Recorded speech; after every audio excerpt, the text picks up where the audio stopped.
by Monday, June 30, 12 noon, ay magtatapos na yung termino ng mga 19th Congress lawmakers, and alam naman natin sa prosecution team may dalawang magtatapos na yung termino.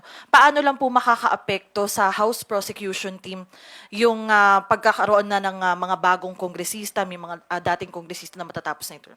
Wala akong pagbabago sa prosecution team. Ang mababago lang ho dyan, yung dalawa na nabanggit ko, na yung dalawang hindi pinalad nitong huling eleksyon, ang papalito ay si Attorney Jokno at si Senator De Lima.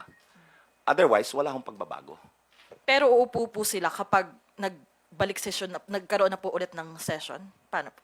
Paano upo? I mean, paano po ba yung magiging procedure ng pagsali nila, sir, sa prosecution team? We will just, they will be deputized by the House. Kasi kung naalala nyo, noon hong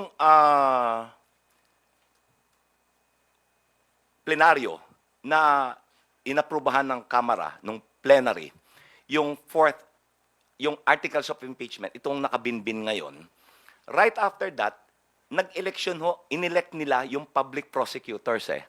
So ang mangyayari ho, magkakaroon uli ng ganon doon sa dalawa. They will be deputized by the House to be the to sit as public prosecutors on behalf of the House. Kaya ho, ang mangyayari ho dyan, it is not House of Representatives versus Sara Duterte.